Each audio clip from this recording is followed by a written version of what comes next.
was very much inspired by the work of an analyst whose name most people don't know about, Wilhelm Reich. And Wilhelm Reich talked about life energy and how people block against the experience of life energy, of being fully alive.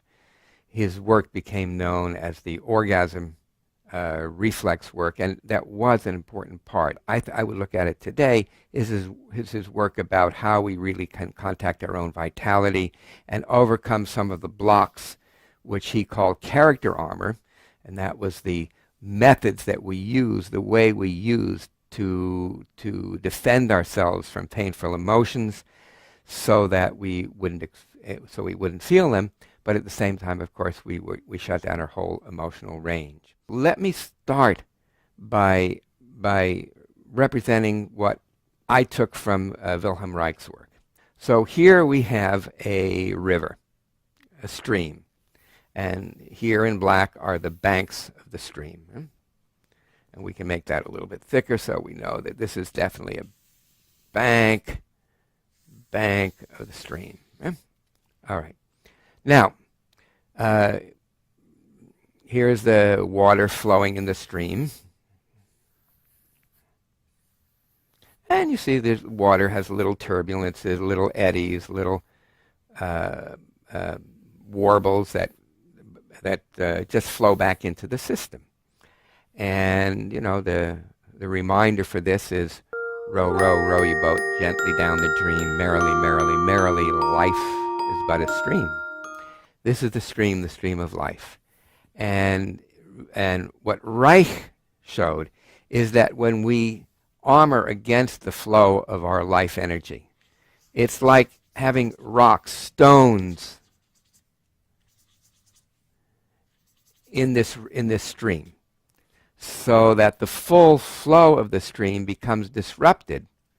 But okay, so when we get to the rock, there's a flow around, and it goes around the rock, and there is a disruption in our flow. There is a reduction in our flow, but basically there's not a resistance to the flow, but there's not a real break in the flow. So where the person where their life experience comes to the rock, to the stones, they move around it, but then they reunite and they continue relatively undistorted. I mean, there are these turbulences, but everything returns to the overall flow of the stream. Okay, so this is sort of the way I visualized Reich's work.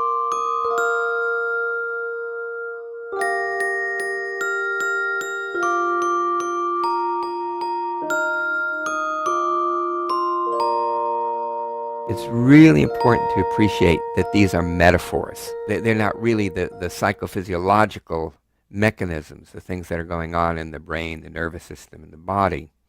We have to understand that too. But this metaphor kind of gives us an overall idea, an overall feeling for what happens. That's what metaphors are useful for. That's what they do. But so I want you all to understand that we don't want to confuse this with reality. Or said another way, that we become too enamored with the jargon. And when I wrote in an unspoken voice, I actually wrote that not using the idea of the vortex, the stream and the vortices that I used in Waking the Tiger, because not everybody in the field thinks about things in these ways. I traced the beginning of somatic experiencing SC to 1969, but really before that, some of my learnings were preparing me, were stepstones in that direction. Particularly, I was developing this mind-body practice and using different forms of what are now called bodywork, but there was no such thing as bodywork in the 60s. Basically, bodywork was what happens to your car. If somebody dents it and you have to get it fixed, you go to a bodywork. That's a repair, a collision repair place.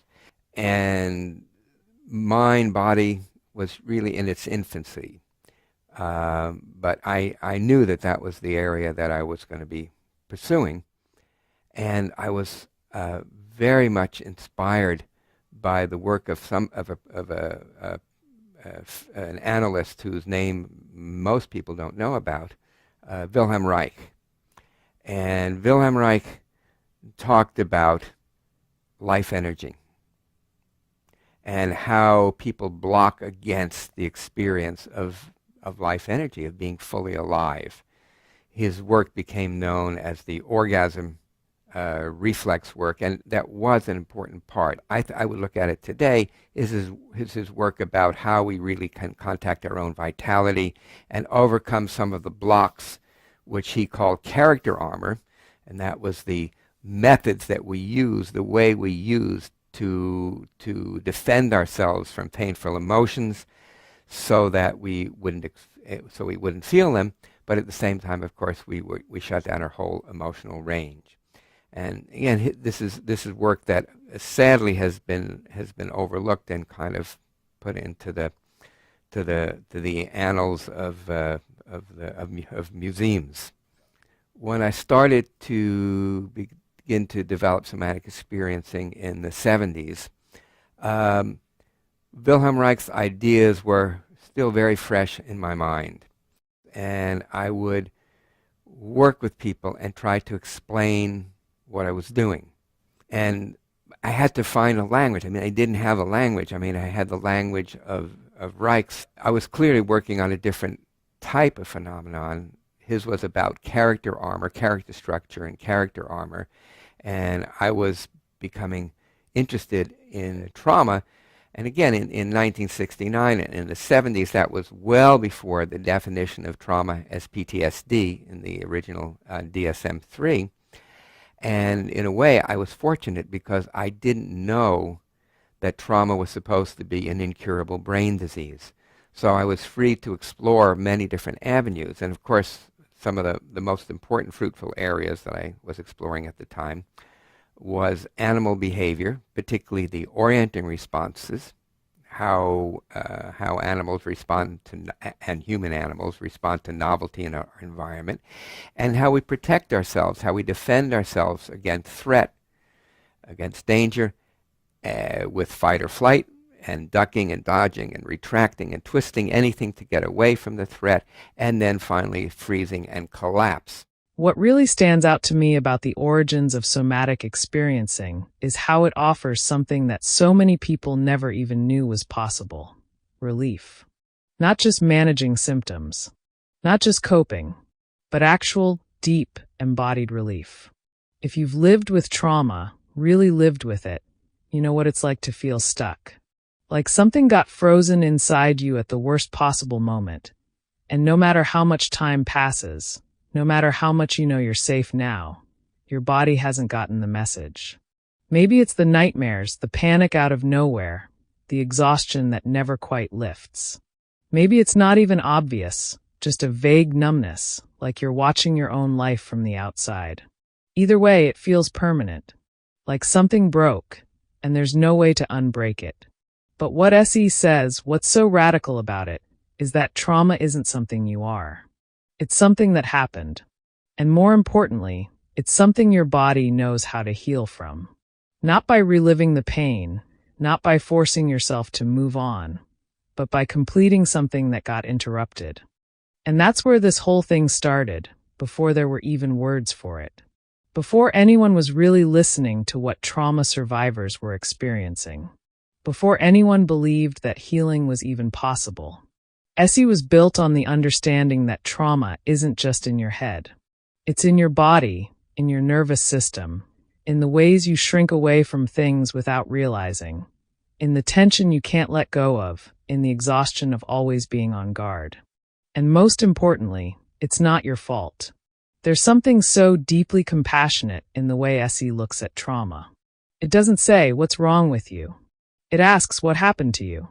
And what does your body need to feel safe again?" It understands that the things you do to survive, dissociating, shutting down, staying small, aren't weaknesses. They're the body's best attempt at protection. And when the time is right, those survival patterns don't need to be forced away. They can be gently unwound with patience, with safety, with time. Imagine that. Imagine a world where healing isn't about fighting against yourself, but finally learning how to work with yourself. That's what SE opened the door to. And for so many people, it's the first real hope they've ever had. Now, I had read Freud and his early definition of trauma, one of his early definitions of trauma, before the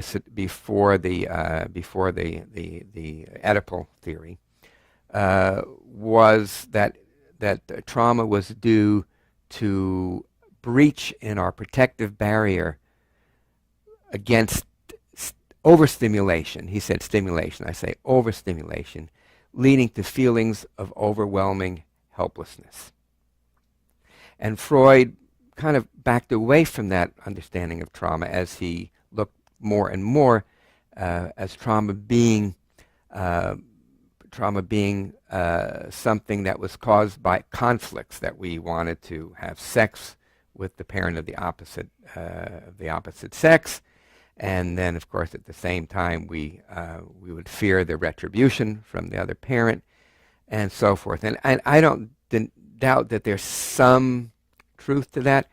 I mean that these are some kinds of conflicts, but they are so minor and so different compared to trauma as we think of trauma today. One of the things that again I didn't know, because the definition hadn't occurred, that the trauma basically was about rape, molestation, and of course about war. But in my mind-body practice in the 60s, in working with a number of people and discovering that many of their symptoms had to do with things that were much more ordinary. Accidents, falls, invasive medical procedures, all of these could produce symptoms sometimes as severe as those of molestation and of war, but generally less. But still, they could accumulate and have an overall effect as the person went through life, and then a seemingly minor event would happen, and then they would be thrust into the chaos of trauma. So how to represent this, how to make a model that I could explain to people that would give a feeling of this. In other words, what would be the metaphor that would be helpful, and what were some of the building blocks that I would put together to help people learn what steps they needed to follow in doing this work, even though, of course, that these steps are not followed in the same way with every person at every time. Anyhow, Freud really, as I say, in 1914, when he talked about trauma as being a breach in the protective barrier, that we could visualize this in the following way. Trauma is caused by an external event. That something breaks this protective barrier, that ruptures it, makes a hole in it. And we have this rupture. And so what happens is that when you have a rupture, then all the water that's contained in the stream now starts to rush out. So now again, remember, of course, everything, it's not like something comes from outside and goes into us. Whatever is evoked by an external event, by an external occurrence, it evokes very powerful activations, very powerful emotions, and it's the flooding of these emotions that can lead to the symptoms of PTSD and of trauma more generally. I'm going to write this in red, even though the water, which is in green here, is going to be flowing through, because this comes out in a tremendous force. I call this the trauma vortex for obvious reasons. So let's just say there was another body of water outside here, outside of this stream, and the water would rush out and would form a vortex. And around that time, I did a lot of study about the fluid dynamics of vortices. I went to the mechanical engineering labs at UC Berkeley, and I got them to let me experiment with some of their fluid. It's like an air tunnel, but it's with a fluid. And you could see these vortexes forming. And And this really described some of actually described the main phenomenon that one sees with trauma. First of all,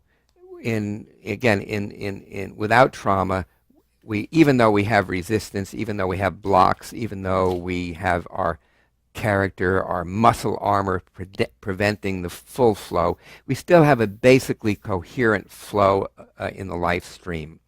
We can relate our present experiences with past experiences and see ourselves moving into the future.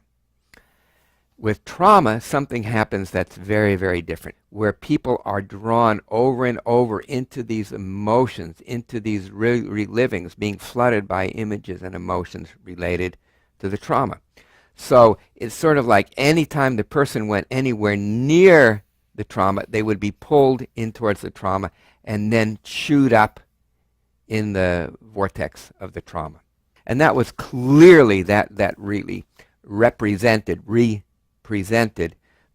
probably the most salient feature of trauma, of being drawn into the trauma, not being able to escape the emotions of the trauma, and repeating also some behaviors reenactments related to the trauma. So the other thing that I noticed is that when I work with some people, they would have, their trauma would be very well represented like this. But other people would be really shut down. And the way I conceived of that at this time, and I see it a little bit differently now, but this is also still very useful. This is a boat, okay? Thank you, DHL, for representing how we move through the experience of our life stream. So now, when you have a trauma, when you have a breach in this protective barrier, and as the person starts moving towards this, they feel themselves being sucked in. So at first they have no control over it. They just go into the trauma, they relive the trauma, blah, blah, blah, blah. But after a while, when they start to feel themselves drawing to the trauma, what they do is they go as far away from that rupture, from that breach, as they can, so they can get past the area of the trauma. And so by doing that, right, what they're doing essentially is shutting themselves really down to a very low level of existence, right? So here's now all of the flow becomes constricted in this very small area here, avoiding the trauma, and by avoiding the trauma, really cutting down on life. Because here, before, even though you had these blockages, basically the person had the whole stream of which to live in. And of course, we understand this also as part of the shutdown mechanism, the psychophysiological shutdown mechanism. So we don't really, at this point, the metaphor doesn't give us a solution. I had a dream one night, and in the dream, I saw the following picture. I saw the stream. I saw this trauma vortex. But then I also saw another spiral, another vortex. And this vortex, which I'm representing in blue, there's two things about it. Number one, it's going in the opposite direction as this vortex. Number two is that it's occurring within the stream, where this is outside of the stream. This is a breach in the stream, which is out of the mainstream of experience, and this other vortex is within the mainstream. So when I had this, then I started to picture what was going on. And I went back to the fluids lab, and I told them, what my imagery was, and they said, "Oh, no, that really makes sense. You see something exactly like that in fluid systems," and we'll try to maybe blend in some of these pictures that I have from fluid dynamics. I want to just say a little bit, or give a little demonstration of how these two systems exchange energy with each other. This vortex forms in direct consequence of this vortex.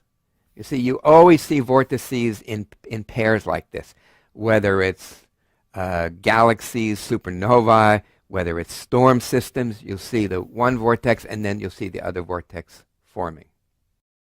And this is a wonderful little device. It's called a magnetron, and unfortunately the company that makes them is no longer in business. But this top one represents the trauma vortex. The bottom one, the counter vortex. They don't touch physically. But of course they affect each other because they're magnets. There's a field between them. So, if we start with the trauma vortex, the breach in the protective barrier, and then the trauma vortex, what you see is the trauma vortex has got all the energy, and then it starts flowing between the counter and the trauma, and the counter and the trauma, until they both come to a nice equilibrium state. So let's go over this again. If we move into the trauma vortex, it's spinning, all its energy is there, but then it starts to transfer the energy to the counter vortex, to the trauma vortex, to the counter vortex. So we get this pendulation, but it really shows how when you are able to hold these two fields together, you get a whole new experience. Another thing, these vortices, often something like this called like a gravitational system, or in chaos theory, a strange attractor, they almost certainly have a representation in the brain. I suspect that the trauma vortex has its brain system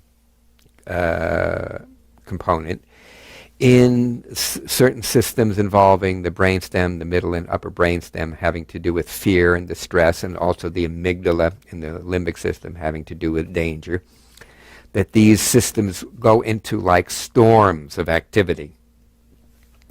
And then we have this other system, the counter vortex, which I suspect occurs in the brain systems involving the medial cerebellum, the middle part of the cerebellum, having to do with movement, and particularly fine movement, and the septal area of the limbic system, which is a part that actually inhibits the amygdala. So we have like a counterbalancing force here. But I knew there was a way of working with people. Again, I didn't have the vocabulary yet, but a certain way of working, again, through sensate experience. And so the third possibility would be that you could go in, and you could go in between these two vortexes and then somehow move through. So that was my first hypothesis. In other words, so like if you're in a kayak and you're kayaking, right, and there's a vortex, you'll see a vortex usually on the other side, and you don't want to go into either of these vortexes, right? You want to find your way just between these vortexes where there's a neutral force that allows you to, with a little warbling, to go through. So you don't go into either of these vortexes. What really stands out to me about the origins of somatic experiencing is how it offers something that so many people never even knew was possible: relief. Not just managing symptoms, not just coping, but actual, deep, embodied relief. If you've lived with trauma, really lived with it, you know what it's like to feel stuck. Like something got frozen inside you at the worst possible moment. And no matter how much time passes, no matter how much you know you're safe now, your body hasn't gotten the message. Maybe it's the nightmares, the panic out of nowhere, the exhaustion that never quite lifts. Maybe it's not even obvious, just a vague numbness, like you're watching your own life from the outside. Either way, it feels permanent, like something broke, and there's no way to unbreak it. But what SE says, what's so radical about it, is that trauma isn't something you are. It's something that happened. And more importantly, it's something your body knows how to heal from. Not by reliving the pain, not by forcing yourself to move on, but by completing something that got interrupted. And that's where this whole thing started, before there were even words for it. before anyone was really listening to what trauma survivors were experiencing, before anyone believed that healing was even possible. Essie was built on the understanding that trauma isn't just in your head. It's in your body, in your nervous system, in the ways you shrink away from things without realizing, in the tension you can't let go of, in the exhaustion of always being on guard. And most importantly, it's not your fault. There's something so deeply compassionate in the way Essie looks at trauma. It doesn't say, "What's wrong with you?" It asks, "What happened to you? And what does your body need to feel safe again?" It understands that the things you do to survive, dissociating, shutting down, staying small, aren't weaknesses. They're the body's best attempt at protection.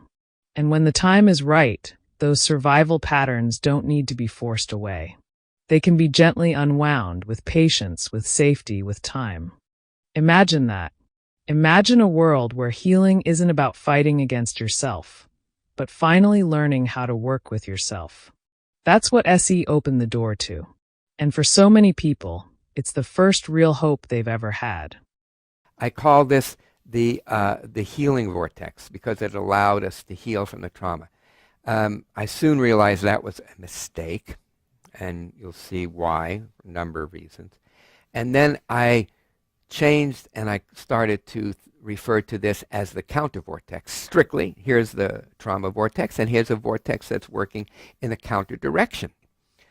Okay, then I realized it's not that just that you were going through it. In other words, you would kind of help guide the person and they'd go through it. That was not really accurate. There was something else that was going on here that allowed people to heal. That, first of all, this inner vortex had very different kinds of sensations and images and feelings associated with it. This trauma vortex was about overwhelm. It was about horror, terror. It was about disintegration.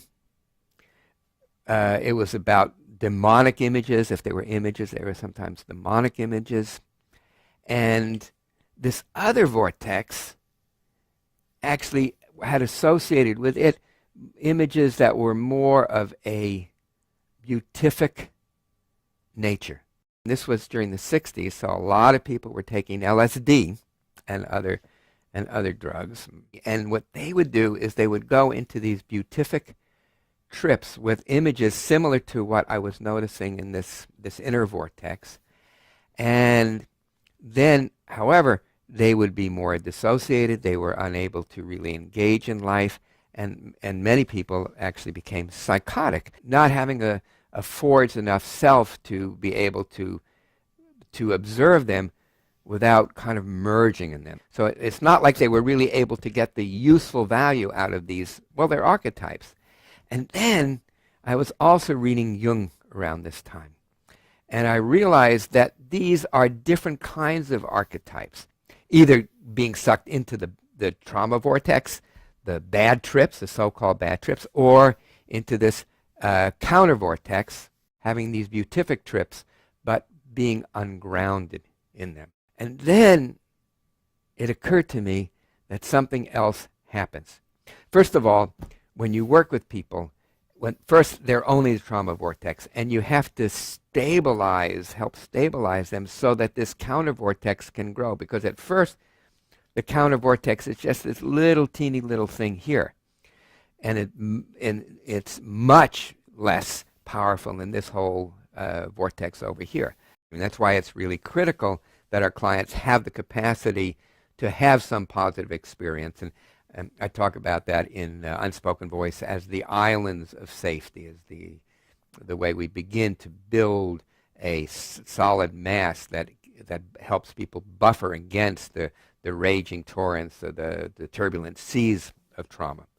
Then I realized there was something underneath this that was beyond the trauma and was beyond the counter vortex, and that these were the polar experiences of contraction and expansion.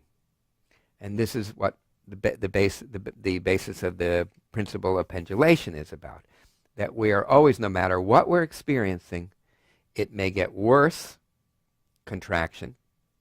But then as we experience it, it will open into expansion. So always that rhythm of contraction and expansion. And that's essentially what we're having here. Right? We can think of the trauma as being a special case, a very special case of runaway contraction, and the inner vortex as expansion.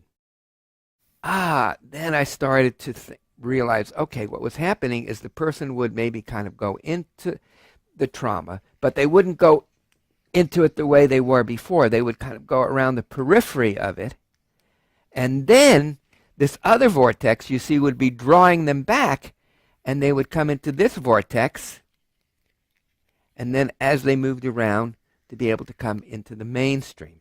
And again, this was around the time when the 1969 was the moon shot, and it was the idea of sending out different probes, both to the moon before that and after that. And what it would do is it would go out to the moon, would go around the moon, and then the Earth would start pulling it back, and it would be drawn to the Earth, would go around the Earth, and then eventually would land back into the ocean. And again, it really doesn't matter if these two systems are balanced, whether the individual moves first toward the traumatic material or first through the counter material. Although in general, it's safest if you can have the client move here first. From my understanding of some of my readings from different spiritual understandings, is that this is really a key part in the transformative process. Even though we're going into the trauma, even though we're going into these images, these nicer images, these positive images, we are really starting to develop this rhythm, this periodicity, this pendulation. And you'll see that when you start moving between these vortices, then you actually start to pendulate.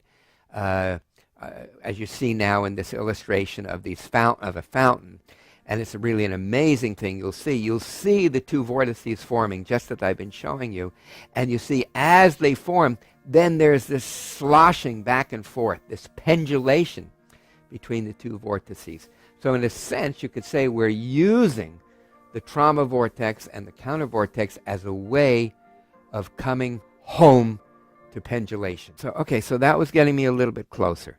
So there was now this third possibility, a skill that I was working with my clients to develop, because they had to have this skill in order to negotiate, and as I came to call it, renegotiate these vortices.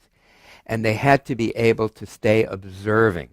And I think around this time, Eugene Genlin's book Focusing came out, and there was starting to be a language, the felt sense. So I'm going to use this to represent the observing presence of consciousness, the yellow.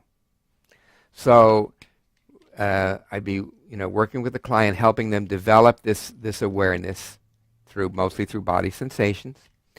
And that as we would come to this pull to, so let's just say to the trauma vortex, to the red vortex, as we would get pulled around, that we would take a piece of that, we would observe a piece of that experience.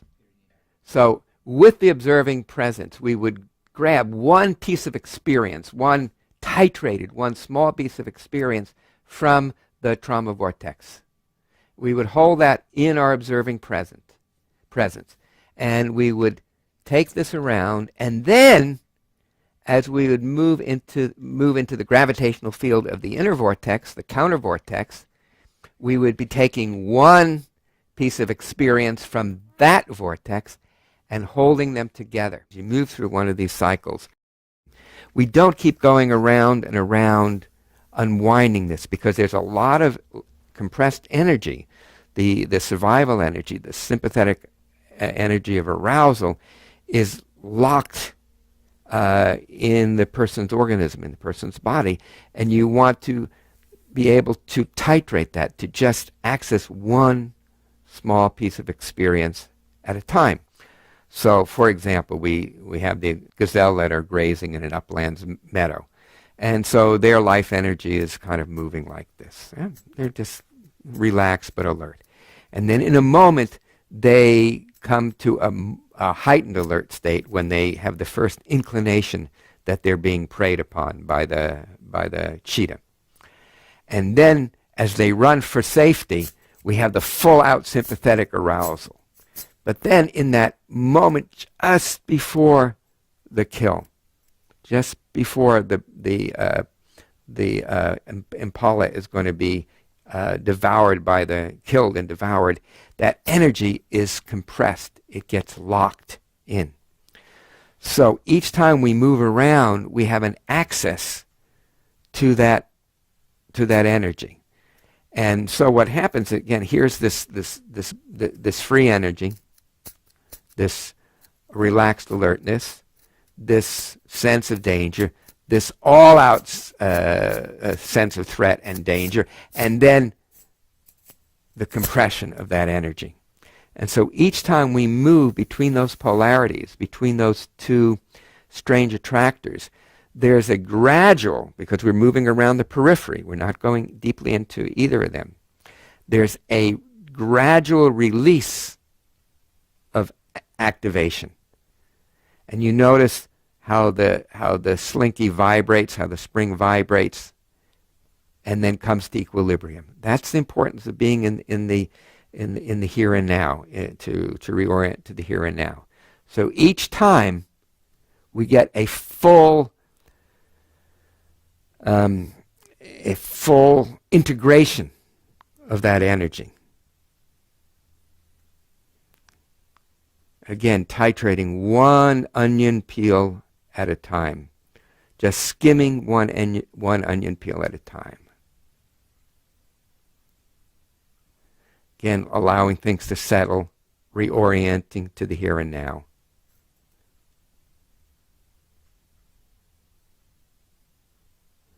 Again, allowing full time for that energy to regulate, for the person to come back into the here and now, to be aware of their body sensations and of their environment around them. And then again, finally coming back, returning to the relaxed alertness. So each time we negotiate these two systems, the trauma system and the counter system, each time we do that, we allow the energy of activation to set. When we move back into the mainstream, it's critical that we help our clients to reorient, because they've moved through these two sensations. There's been a discharge of the activation, and then we are back into the mainstream, becoming aware of our surroundings, our environment, and being able to describe, now I'm aware of this, now I'm aware of that, and then also gives people the sense that they're no longer in the trauma, that they're back in the here and now. And it's critical each time we make one of these loops to reorient our clients into the experience of the here and now, what they're noticing in the room, what they see, how they observe you, what sensations are occurring, that they're experiencing their body. And we do this as many times as it takes. All right, again.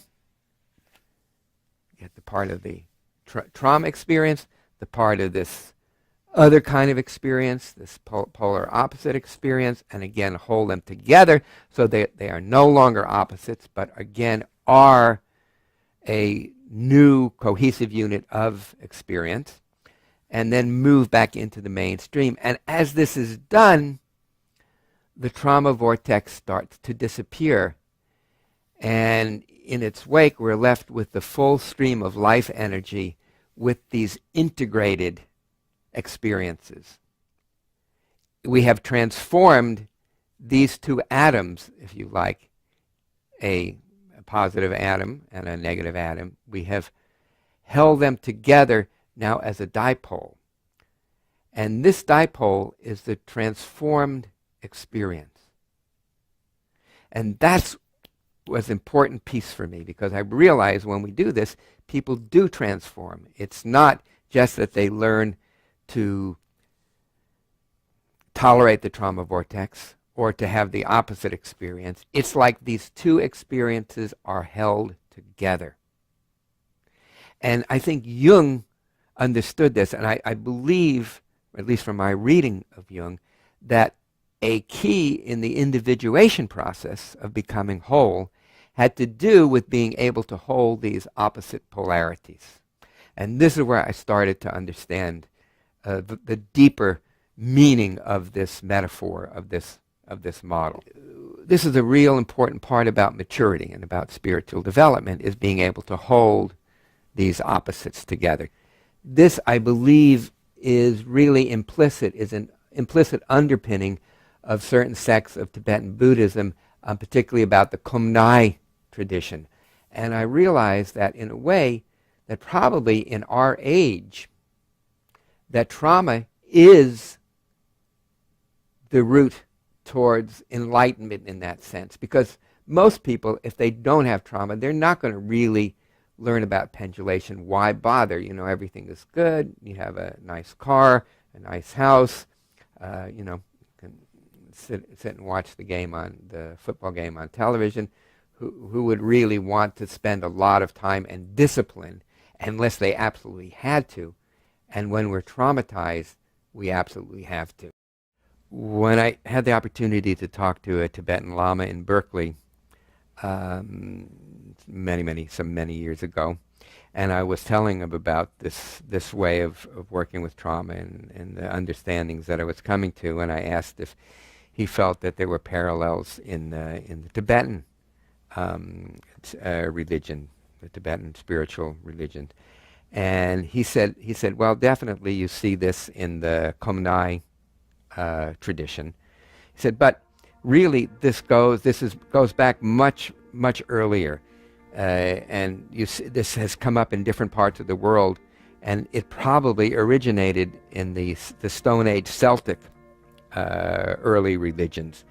And after he told me that, I went and did some research and found the following picture.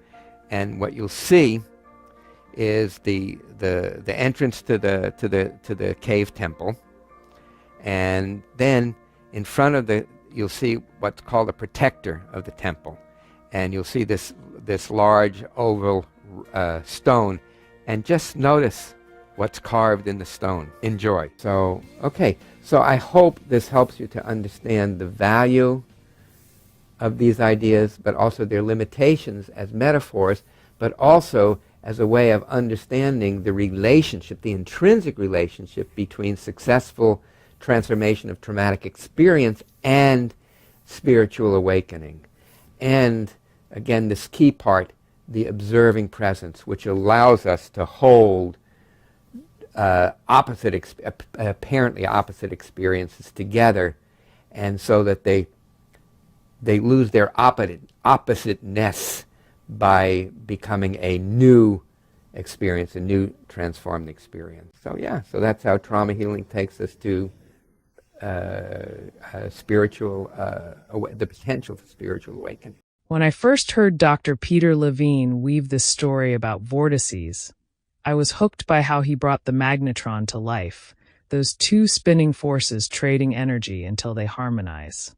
The trauma vortex felt so familiar, like those times I've been caught in a whirlwind of worry, and the counter vortex was that quiet anchor, like a slow walk or a steadying breath, that somehow pulls me back. His examples of galaxies and storms had me marveling at how these patterns ripple through everything, and I could feel his excitement as he connected it to the brain. My own fear storms in the amygdala, tamed by the subtle dance of the cerebellum and septal area. That kayak bit, where he talks about paddling between chaos and calm, really landed for me. It's exactly how I felt trying to navigate life's rough patches without tipping into either extreme. But then Dr. Levine took it deeper, and I found myself leaning in as he described holding these opposites, the trauma and its counter, until they're no longer at war, but become something new, a dipole of transformed experience.